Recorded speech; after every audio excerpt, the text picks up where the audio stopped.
All right, so now I'm going to take this opportunity to ask Quan about Chinese philosophy. So this, we use this time at the end of Art of War to look at, issues, larger issues. So that's what I'm going to do. So Quan, we've been trying to study the Chinese corpus. We went through Tao Te Ching. We've been going through Confucius, now Art of War. You have studied the Western corpus and you've studied the Chinese corpus. For a Western audience, if you wanted to say, what is Chinese philosophy? What would you say? I would say surprisingly, and I would say that maybe many people would say that I have a heretical standpoint, but it's not so heretical if you know both corpus. Chinese philosophy is interested by almost the same thing than Western philosophy, okay? And since I'm speaking to a Western audience, I will use Western vocabulary, and we can make the matching with the Chinese words after if you want. Please. But Chinese philosophy has something called ontology, okay, or metaphysics, okay, because once again, I think all of you know that, but it's not bad to repeat. Metaphysics is from Greek meta and physis, meaning after nature, or ontology. Okay, so after nature, meaning after phenomenal reality, or if you want, under phenomenal reality, or above phenomenal reality, or deeper than phenomenal reality, meaning ontology, being. And yes, Chinese philosophy in its speech would insist more on the fact that we have changes, okay, the flux. The famous Parmenides paradox in the West, as stated by Heraclitus, we only have fluxes, and as stated by Parmenides, only being is, and solved somewhat by Plato epistemological development, in the sense that if you are in doxa, you have fluxes, but if you are in episteme, knowledge, you are closer to being. So my hypothesis, and I'm perfectly aware that somebody would throw stones at me because I would be perceived as a heretic, but I don't think so. In Chinese philosophy, you also have that, okay? Meaning that at the level of the lower trigram, you have fluxes, and at the level of the upper trigram, you are closer to being. And that being is precisely under the principle of it's difficult to have true knowledge. And true knowledge precisely is to see exactly what is the phenomenal configuration or the phenomenal reality in a specific given situation. And I don't think that there is so much difference between the West and the East, philosophically speaking. And the so-called egalitarian attitude in the West, maybe since the last century, is maybe more a narrative, okay? Because if you speak to upper class people in the West, they have the same speech than the upper class people in the East, okay? Meaning the lower trigram, the upper trigram, and some people are more capable to be closer to being than to the phenomenal reality, and they are more capable precisely to perceive that difference and to take decision on the individual level or in the collective level. Let me ask some questions so we can go back and forth. Yes. Within this scheme of timeless and varying, eternal and in flux, how would you characterize Taoism? How would you characterize Confucianism?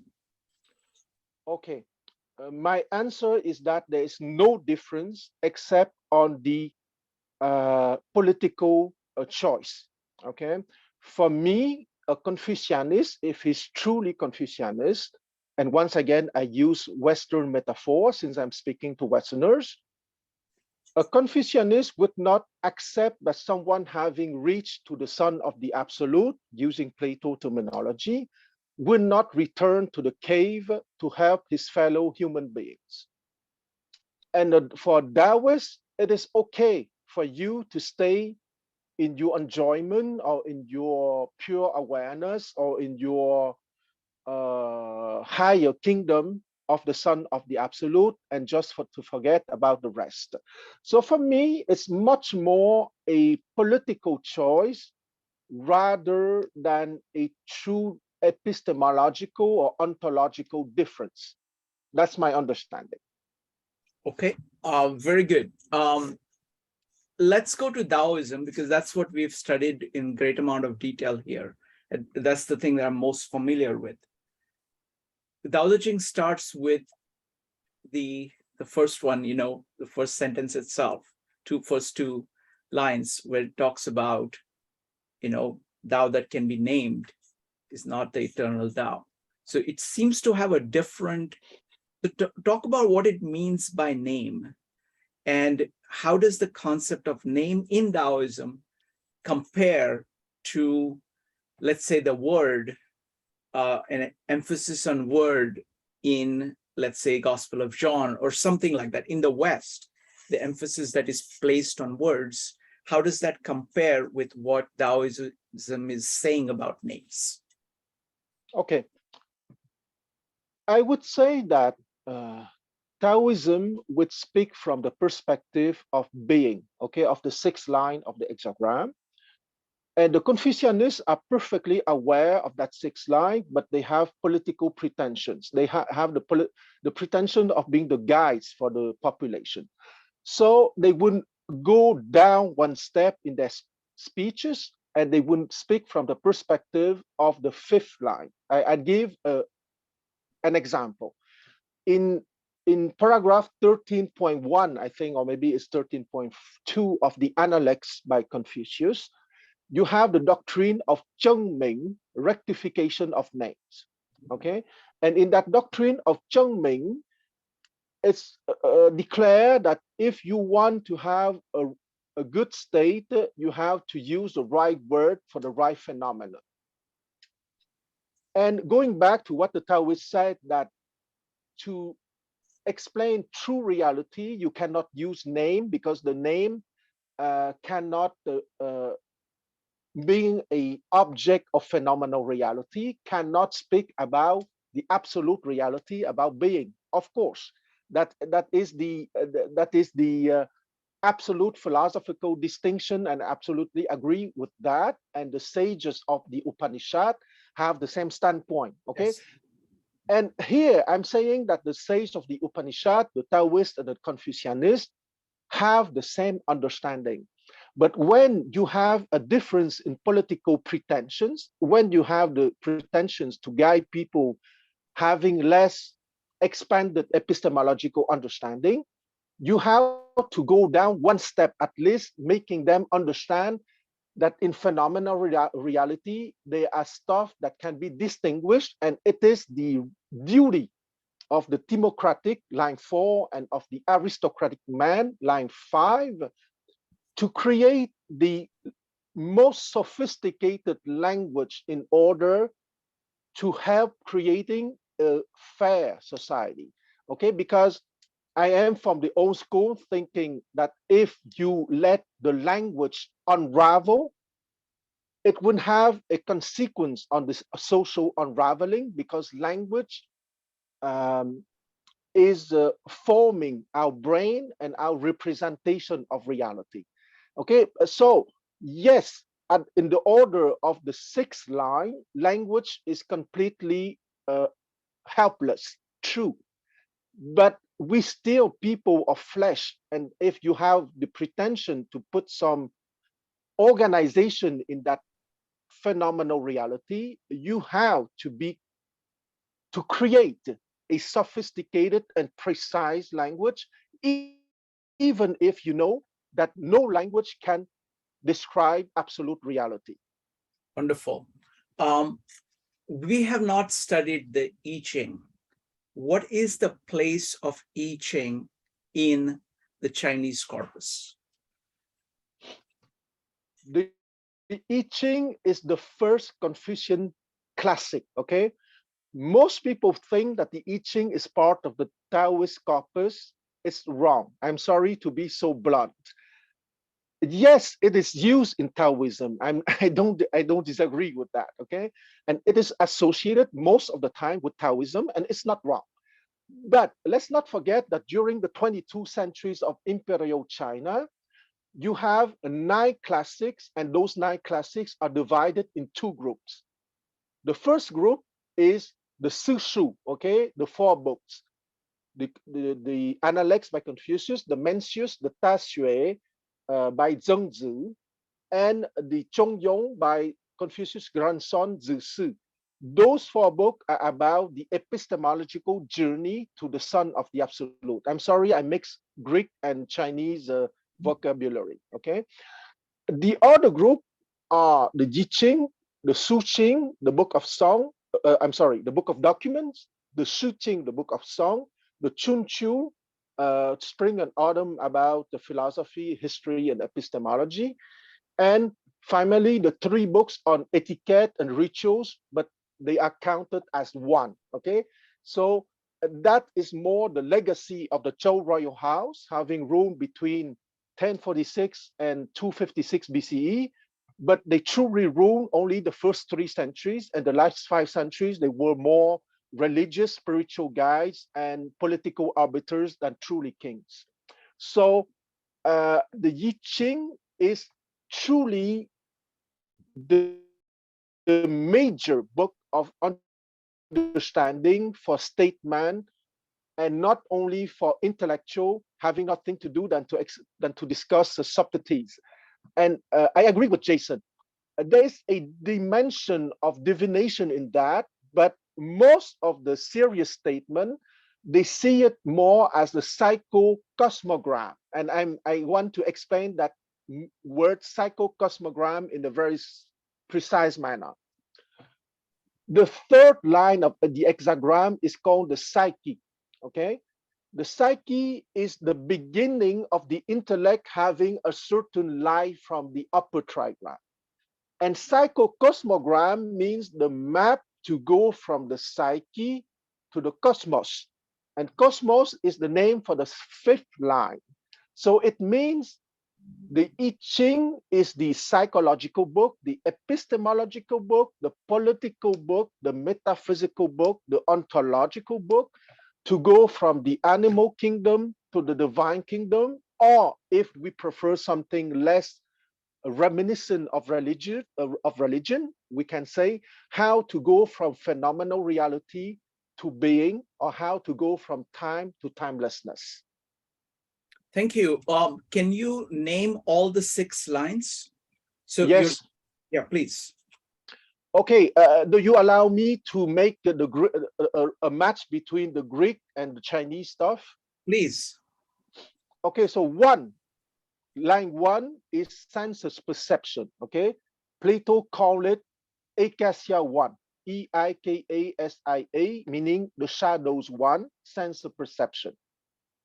The Chinese call it, Confucius in chapter 2.4 or paragraph 2.4 of the Analects would use symbolic ages to qualify each line, okay?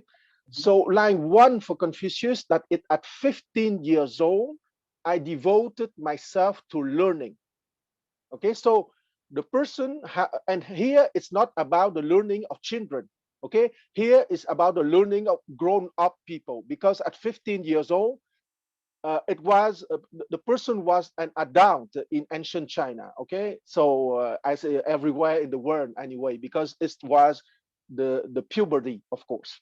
So at 15, being at this first stage of being a grown-up, I devoted myself to learning. So I try to go above senses perception.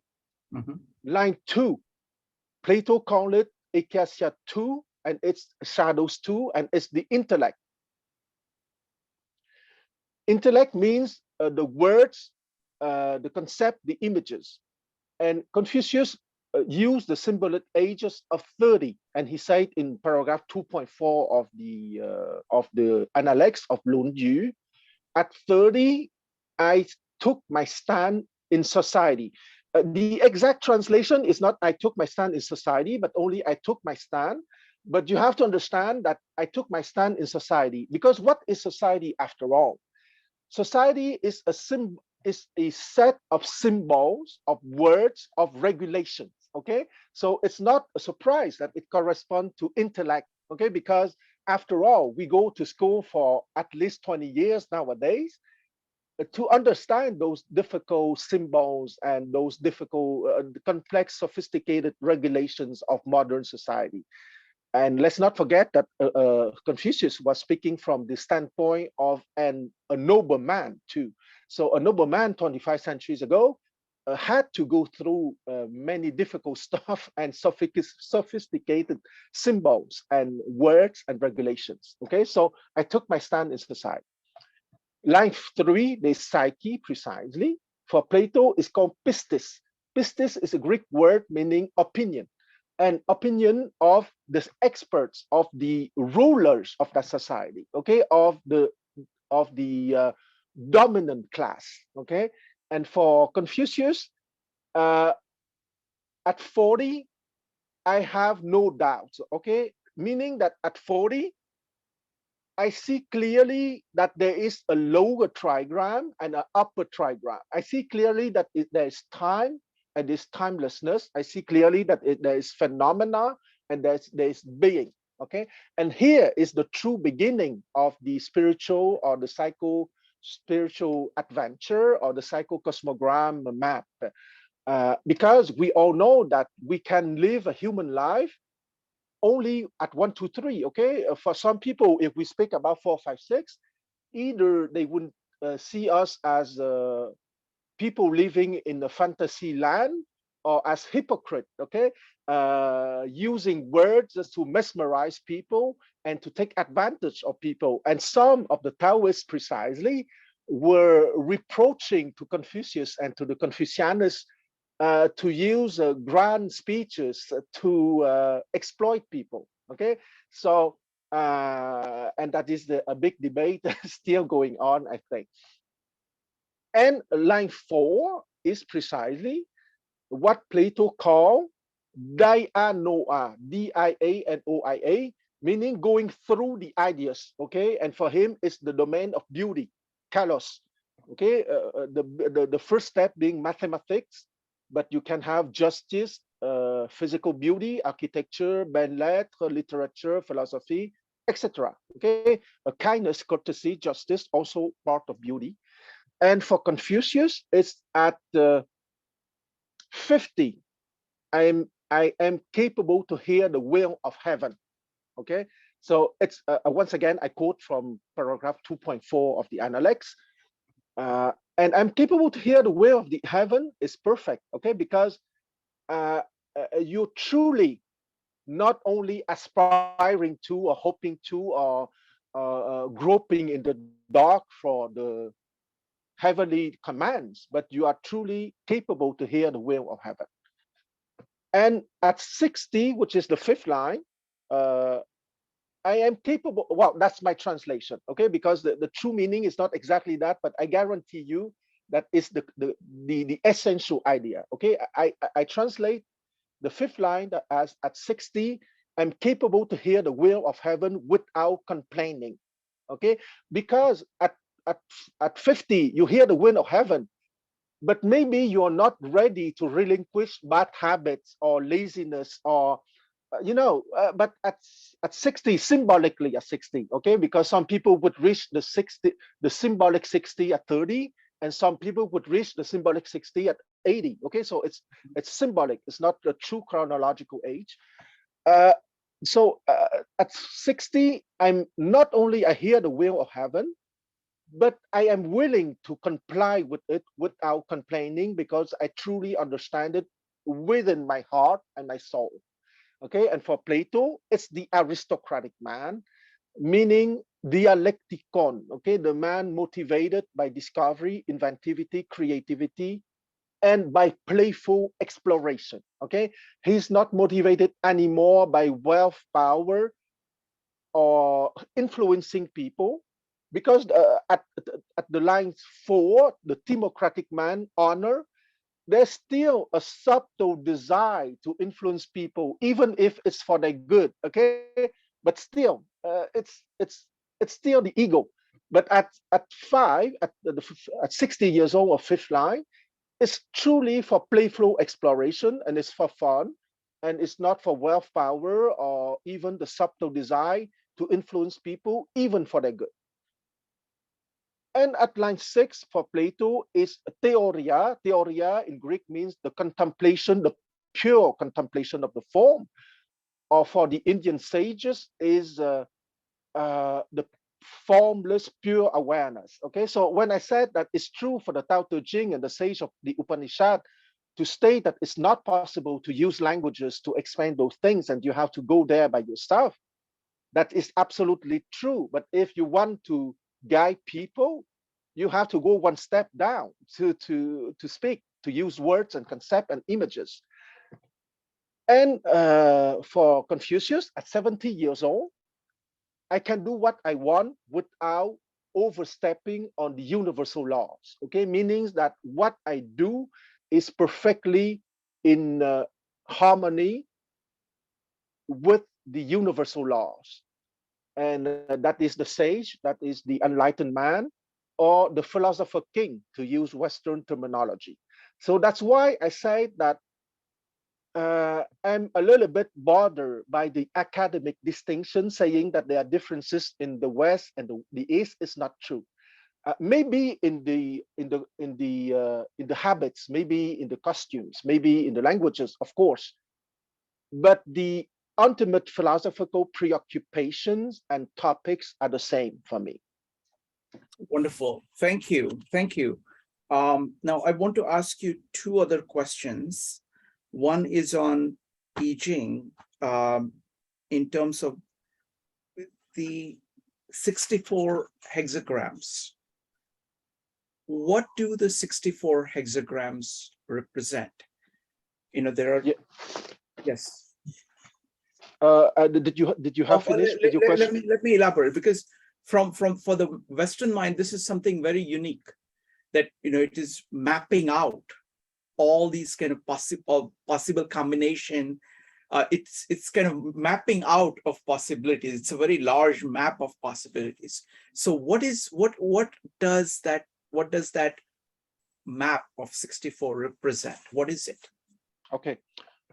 According to my understanding, okay, because that is a limited understanding, because you're right, the I Ching is probably the biggest gift of the Chinese civilization to the whole world, okay, because it's a mysterious book, and one of the greatest Westerner, Leibniz, a man of the 17th, 18th century, I think he was born in 1646 and he died in 1716. Anyway, a major Westerner, both in philosophy and science. Leibniz understood that there was something in that I Ching. Okay, for me, the I Ching is, and here precisely, it's my contention that at the origin, the so-called Taoists and the so-called Confucianists are the same, because those two rejoin in the I Ching. Okay,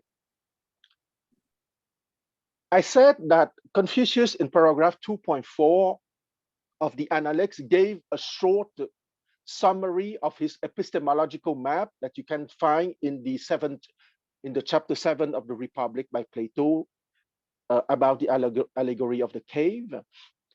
The I Ching are dealing with graphs having 6 lines. Okay, so it's the 6 epistemological steps or stages. Why there are 64 shu, a configuration, or situations, or okay, let's say configuration, even if I am perfectly aware that's not the perfect translation. Okay, because you have 2 basic symbols, the plain line and the broken line, and you need to combine them or to permutate them. Permutation is probably the best word, on 6 stages. Okay, so it's a very simple mathematical rule: 2 exponent 6. Okay, and 2 exponent 6 equals 64. Okay, so you have the synthetic representation, because it could be 624, it could be 1 million, it can be 1 billion, okay? But they chose 64, okay? Because those 64 represent the way that two situations can be permuted on 6 lines.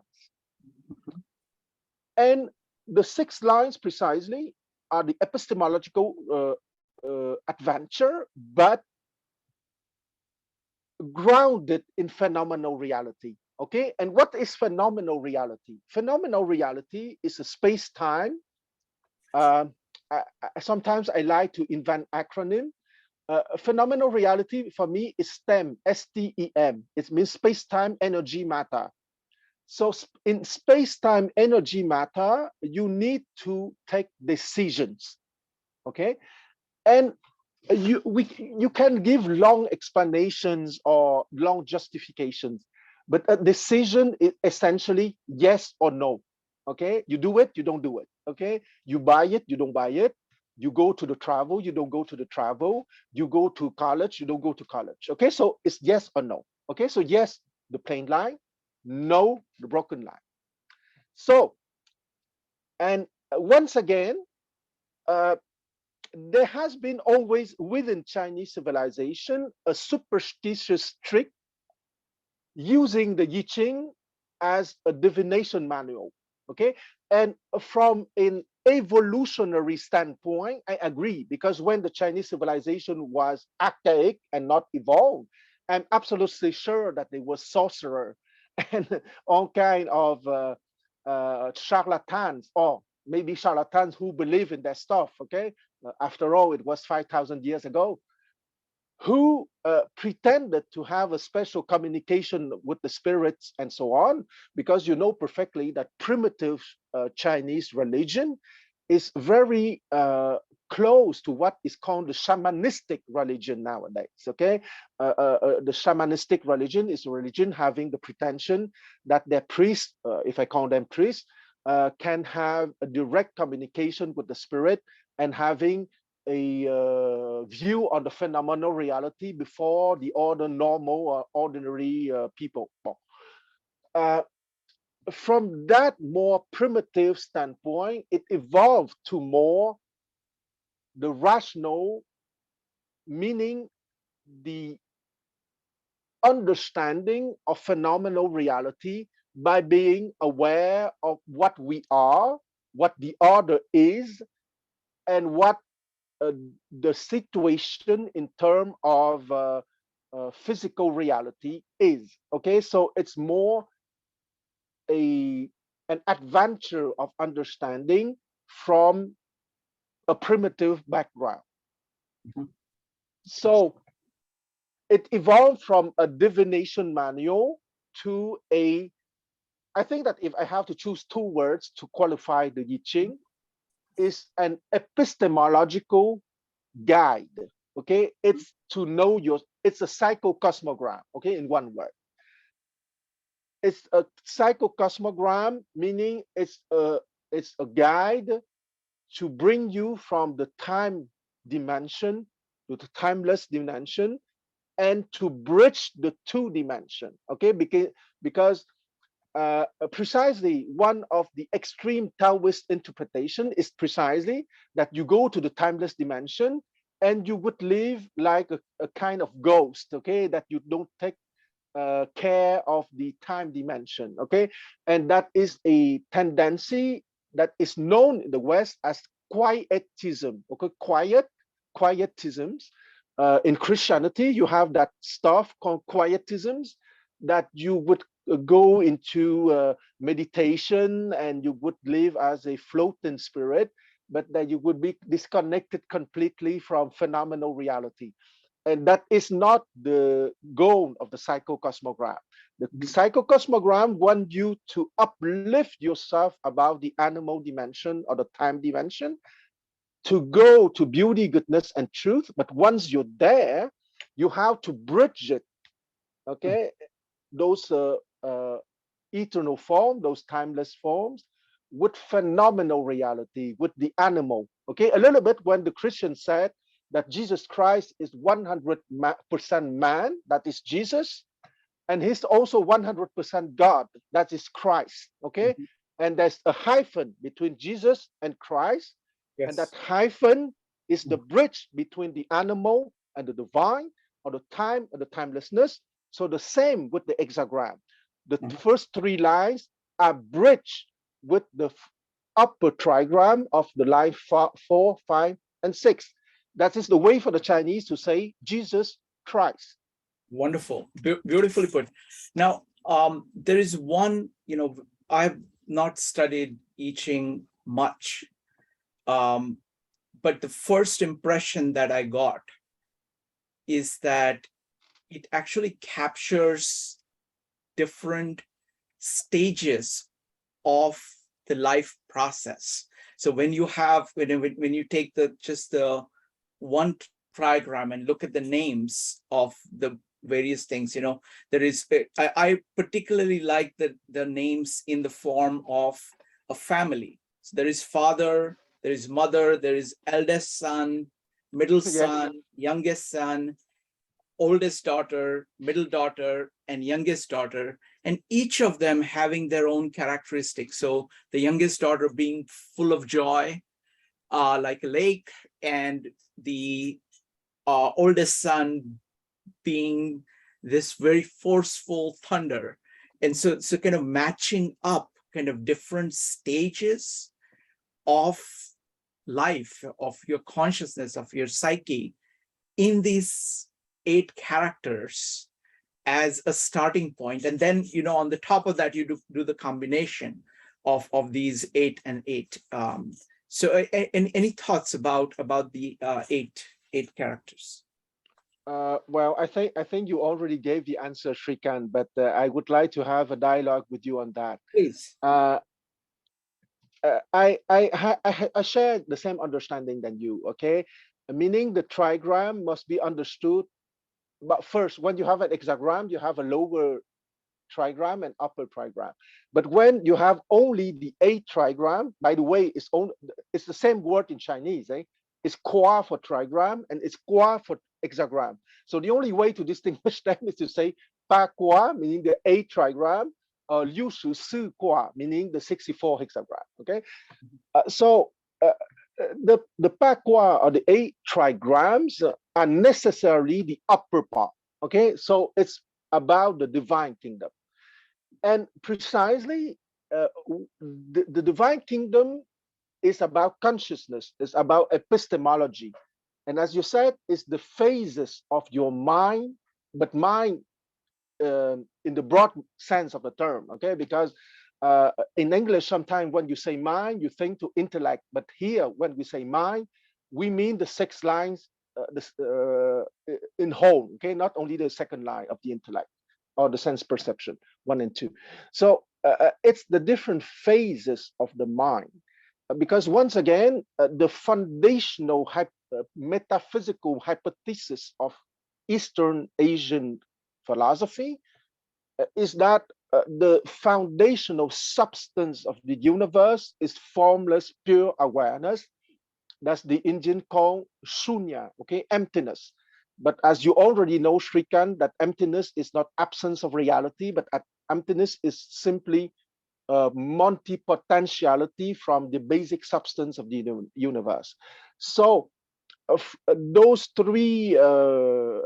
8 phases of your mind consciousness, for example, heaven, Qian, the 3 plane line, meaning creativity, dynamism, absolute freedom, okay, opposed to kun, the 3 broken line, meaning absolute receptivity, absolute submissiveness, but submissiveness not in the bad sense of the term, but willing submissiveness, capable to receive, capable to uh, create, but in another way. Okay, and I know that it's very cliche, but the image of the sun and the moon is perfect. Okay, the sun is emitting radiation, and the moon receive that radiation, but by receiving the radiation from the sun, the moon is bright. Okay, So it's in the nature of the moon to receive that radiation from the sun to be bright. And by not receiving it, the moon would not be in its dharma, if you want, in its duty. So it reflects, and you can have that kind of reasoning with lake, with thunder, with mountain, and so on. But if I limit myself to heaven and earth, it reflects the fact that sometimes, okay, I go back to the other thing I said the other day. The gentleman is capable to retreat without losing its true nature. Okay, because in social life, in international life, sometimes a lot of human problem comes from that precisely. That we are not capable to retreat or to say that we are wrong. That okay, it's okay that our position is rejected because we are so identified to be accepted, or that our proposition is accepted, that we are not capable to retreat or to let go. Okay, and that image of the A trigram precisely means that you can be in a shining moment or you can be in an obscure moment. And it does, and with everything in between the two symbolized by the six other trigrams. But fundamentally, you are still formless, pure awareness, and that you are in the shining moment and obscure moment doesn't change anything to your basic true nature. Got it. Excellent. Okay, I'm going to ask one last question, and then I'm going to ask if anybody else has any comments or questions. It's a large topic, but I want to just open it up a little bit, and that is on literature. So I found that, reading literature in the West has been invaluable in order to understand the philosophy in action. We are going through Greek plays. We just did Antigone. What do you think is the place of the literature like Journey to the West, for example, or any other, in understanding? If somebody wanted to understand the Chinese mind, how important is reading the literature like it is absolutely important to read the literature. And I would say that there are 4 books that you absolutely need to read outside the 5 classics and the 4 books, okay? The basic Confucian literature, but more ordinary literature, if you want, okay? It's the Shi Ji by Sima Qian. The Shi Ji is translated most of the time in English as Records of the Grand Historian, okay? And it's a very big book because you have many tomes, and it has been written 22 centuries ago. And it has been a general history of China from the origin, meaning from 3000 BCE, to the time of the authors, meaning to the time of around 100 BCE. Okay, so it's covered almost 3 millennium. It's a historical book, but it's also a control book. Okay, it's talk about many the 3 royal dynasty, the Xia, the Shang, and the Zhou, but also of the first part of the Han dynasty. And the Han dynasty is, well, first the Chinese call themselves the Han people according to that dynasty. And the Han dynasty is truly the link between the remote history and nowadays.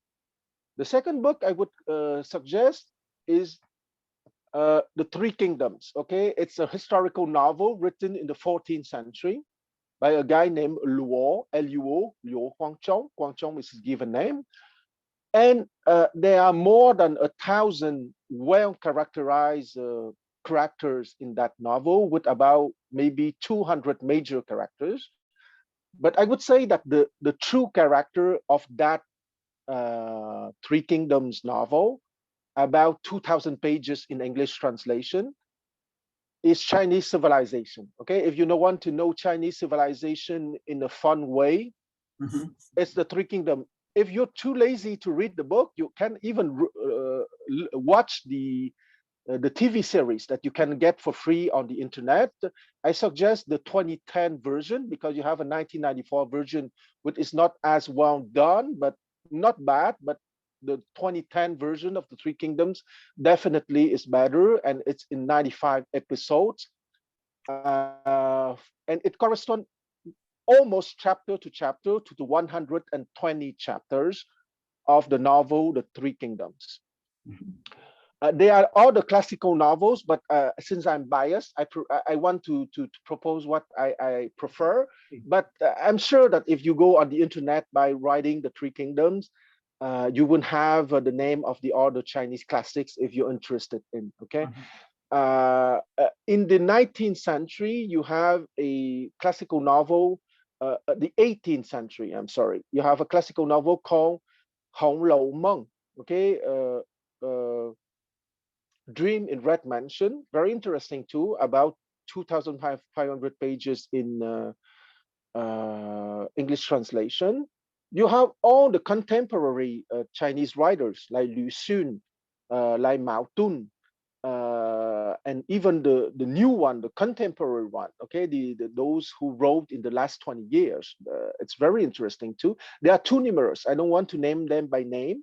If you go on the internet, Chinese writer of the last 20 years, you would have a long list. Because maybe I'm a bit biased towards classical literature, so that's why I don't want to name the contemporary ones. I would say maybe the best advice that I can give to anyone here, rather than to follow my own biased choices, is to go to in the internet and to write Chinese literature. You won't have a long article on Wikipedia that will take you at least 2 hours to read if you want to read it seriously, and you wouldn't be uh, brought to another world, okay? Because each time that you enter the literature of a specific civilization, you enter into a new world, of course. And God knows that Chinese civilization has been defined a lot by the written words and by her literature. Wonderful. Thank you. Thank you, Quan.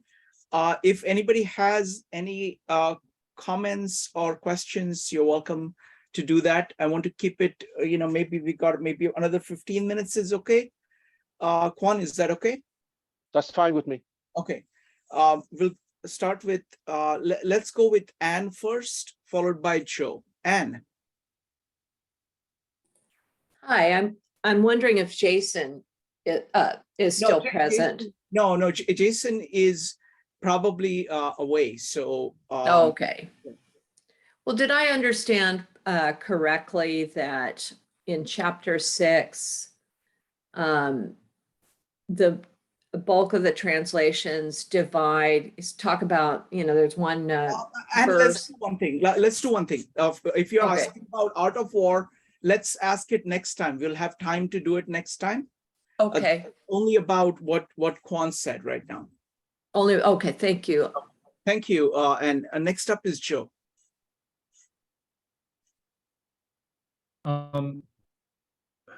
So we've talked a lot about the historical aspects of ancient China and where the works are, what they've come from, and how they actually relate to the West.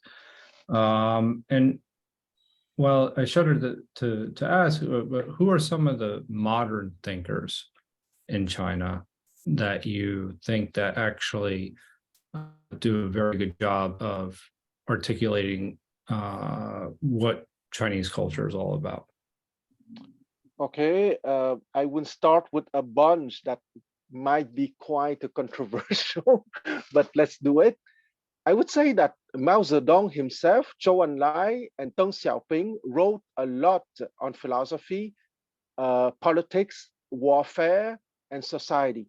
Okay, so you might not believe me, but reading Mao Zedong, who was also a calligrapher and a poet, Deng Xiaoping and Zhou Enlai, you wouldn't understand a lot of the Chinese transformation in the last century, and Sun Yat-sen too, because the father of the Chinese Republic was Sun Yat-sen, obviously, born in 1866 and died in 1925.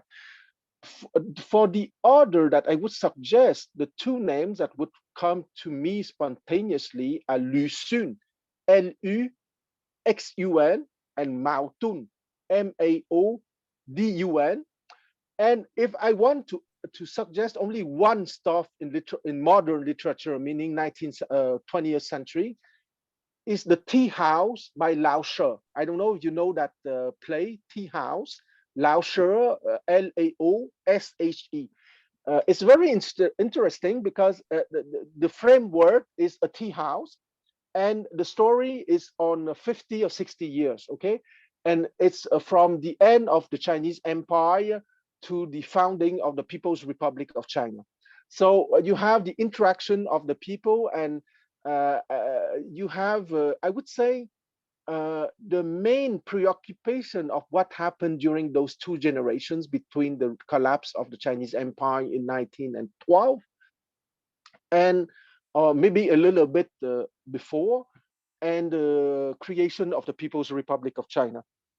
So once again, the best answer is go on the internet and write 20th century Chinese writer.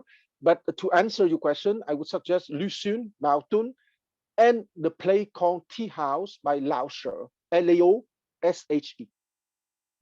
Wonderful. Thank you. All right. Does anybody have any other comments or questions? Go ahead and type an exclamation mark.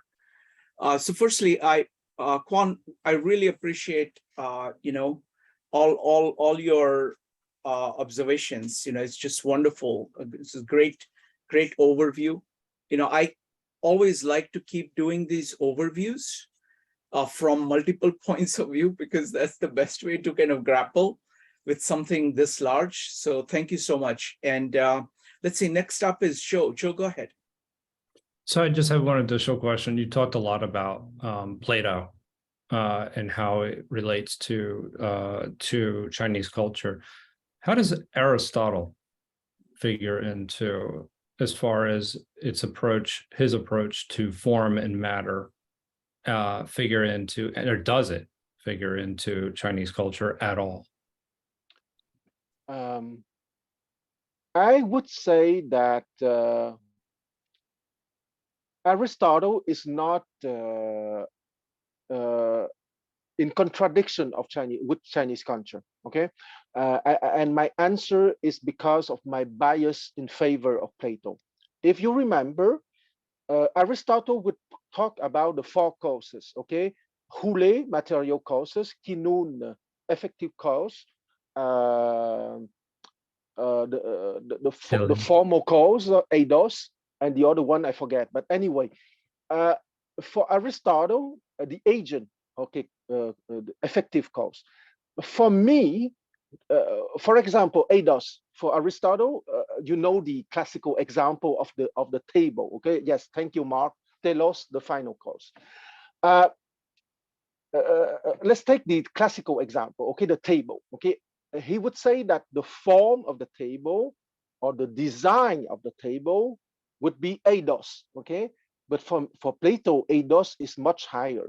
Okay, but because for me, that eidos from Aristotle is intellect. Okay, it's a design of the table. Is the table round, elliptical, square, triangular, with 4 legs, 3 legs, curved legs.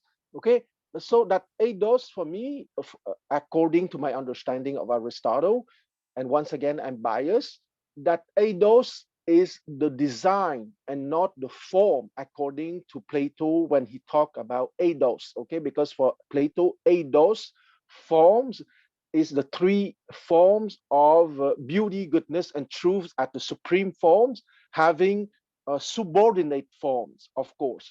So once again, according to my understanding of Aristotle, he was talking about the lower trigram. And for me, there's nothing wrong with the lower trigram. But it's not clear for me that he was speaking of the upper trigram, okay? What Plato called episteme. Once again, maybe because when I was a child, I was brainwashed in the Chinese matrix with my family, and the first Western philosopher that I read was Plato. Okay, and when I read the chapter 7 of the Republic, it was clear for me that it is the perfect Western equivalent to Confucius. So maybe there is something in my personal history making me prefer Plato and making me think that Aristotle is not wrong, but I think that he's tackling only the lower trigram and not the lower trigram and the upper trigram like Plato. But that's my personal history and my personal interpretation. Thank you. All right. So, Joe, you were saying something? No, I'm trying to think it through in my head because Quan articulated very clearly how the idea of Christ, 100% God and 100% man, and I think there's something very close to that in his Aristotelian thought. But I don't want to go into that right now. Thank you. Next up is Mark.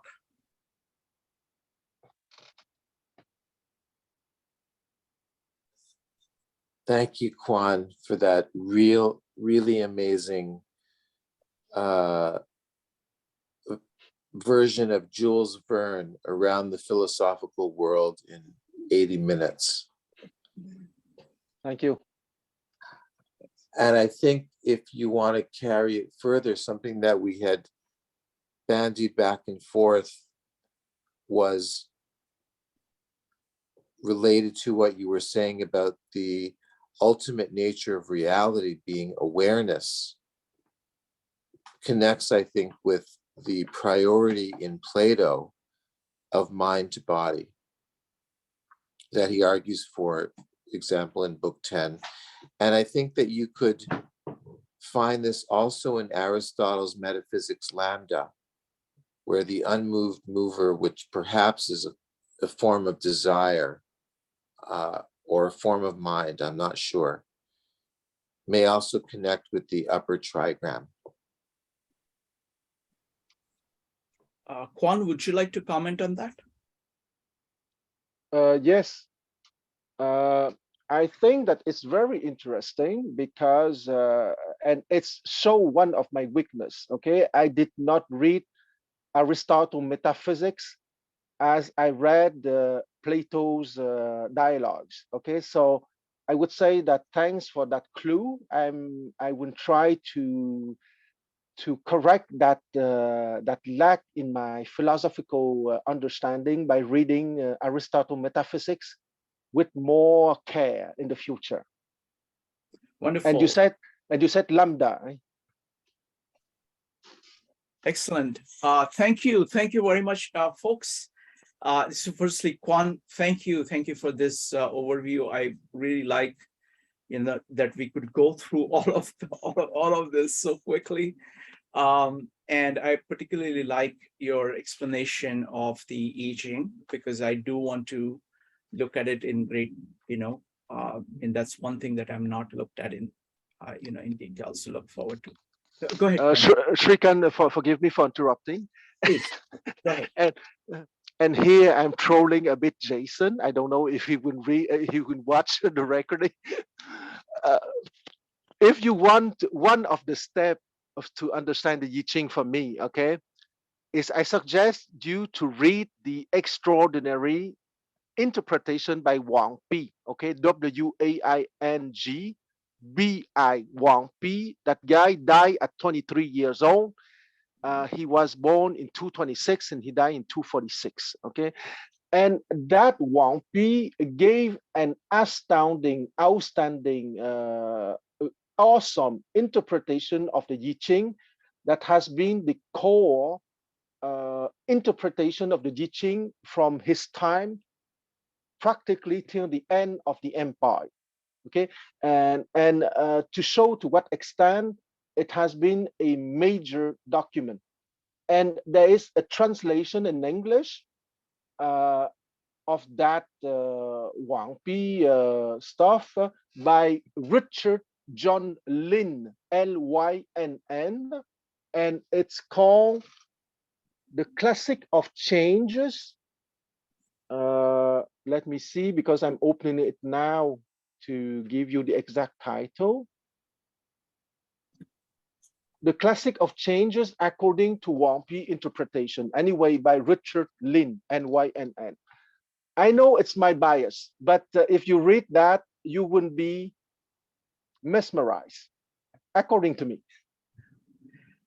Yeah, I mean, see, the way I approach these things is that I think you just need to spend time. You know, I use the word commune. You just need to commune with the text, and they actually show you different things, and especially when it is something that old, you know, so far back in a different culture, it takes some time.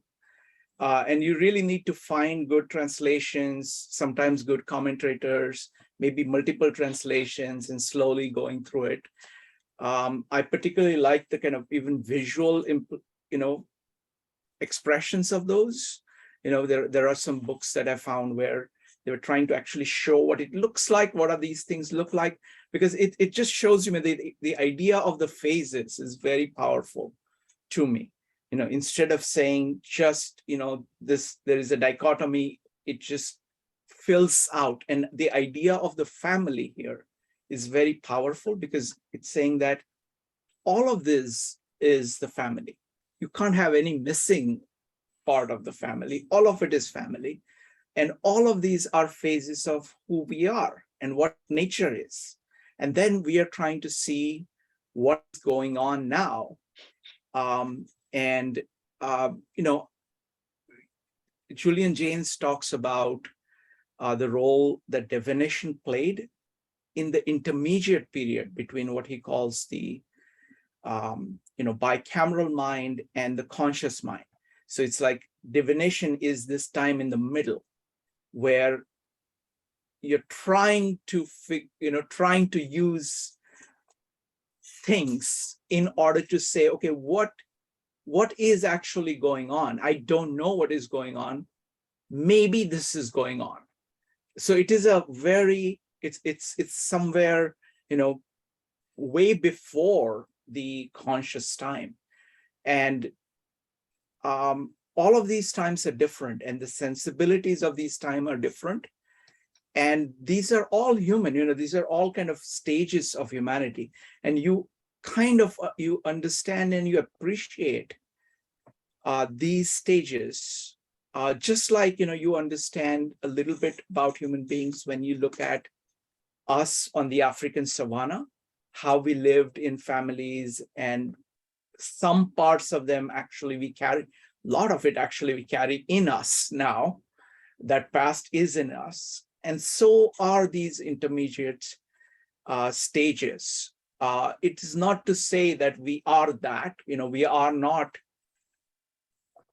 longer in African savanna, but the African savanna is in us. So both those are true things. Similarly, these intermediate stages are in us. So it's important to understand them and to appreciate them. Let's go to David next. David.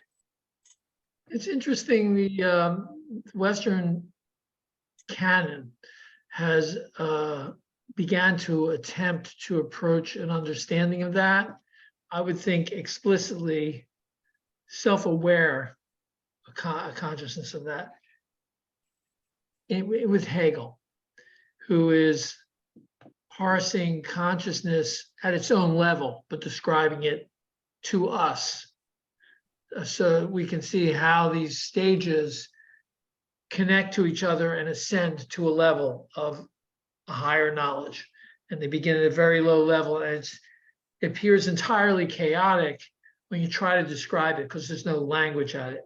But the attempt to describe that phenomenologically is the task of his first published book, which is The Phenomenology of Mind, or Geist, Spirit. Yeah, so it's attempt to concretize this structure in a way that you can then talk about why these levels all coexist and depend on each other and build up. Not that you always get to, you only get so high up, you know, as you can, right? Wonderful, thank you. All right, Quan, do you have any closing thoughts? Not really. If maybe the closing thought that I am very happy to discuss in this group, and this group is truly a vital need for our times. Thank you. Thank you very much, Quan. And thank you very much, everybody. We'll see you soon. Let's see what's going on. Tomorrow, we're going to do Buckminster Fuller, and we're going to be talking about the concept of trim tab. Trim tab is how do you change, change the direction of this, you have this large ship and you have got this rudder that you use to change it. And in order to move the rudder, you've got this little mini rudder for the rudder that allows you to change. So it's a point of maximum leverage to change a system. So that's what we're going to be talking about tomorrow. We're going to chapter 16 of Gospel of John, starting this Thursday. And on this Friday, we'll be looking at the divine feminine. So that's what is coming up. On Sunday, we're going to have Buckminster Fuller meetup. I think it's going to be, I'm not sure. I'll go ahead and announce it soon. All right. So thank you very much, everybody. See you soon. Bye. Right, thank you.